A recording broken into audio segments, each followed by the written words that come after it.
The Andy Griffith Show was on for 8 years, but the reruns are still creating Andy Griffith fans today.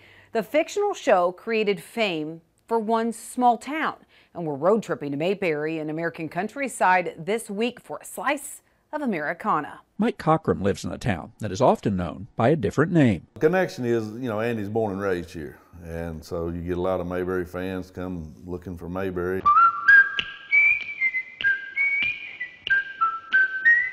Mike is speaking of Andy Griffith, who grew up in Mount Airy, North Carolina, but many people just refer to it as Mayberry, since that's the place Andy lived on the long-running TV show. But for a couple of decades at least, there really wasn't much of Mayberry that you could find in Mount Airy, save some common street and place names. When more tourists began coming here in the late 90s and early 2000s, Mike had an idea. I'm an old car nut, been restoring, fixing up cars since I was a teenager. And so I said, hey, I'm gonna get me one of them old Ford Galaxies like you used on the show and fix it up like a squad car and ride people around town in it. The Mayberry squad car tours were born.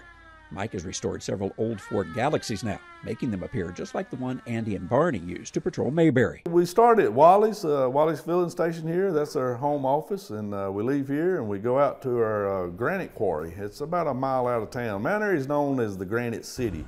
That's our official nickname.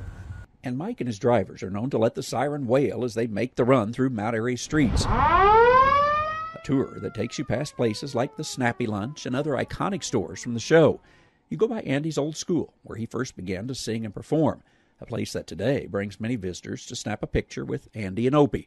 But back at Mike's headquarters is a real gem, a place that appears straight from your TV set. It's a recreation of the courthouse. It's pretty close. It's just a recreation. It's free, and people come in and take pictures. The inside of the building is a perfect replica of Andy's sheriff's office, complete with the jail cells that held folks like Otis. Plus, he's recreated many other buildings and scenes often seen on the show. It's a place where people enjoy spending time, remembering the storylines, and laughing about some of their favorite episodes.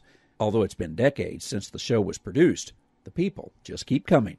People, say it's going to die out, but I've not seen any indication of that. In fact, we see a lot of young folks that's into the show. It's been over 50 years since the show was on television, but yet the message is timeless. A sheriff in a friendly town teaching us the lessons of life yet today. Traveling the countryside in Mayberry, Mount Airy, North Carolina. I'm Andrew McCrae. The perfect way to end our show just ahead of the 4th of July holiday. Thank you, Andrew. Well, that does it for U.S. Farm Report this weekend. Thank you so much for watching. Be sure to tune in again next weekend as we work to build on our tradition. Have a great weekend, everyone.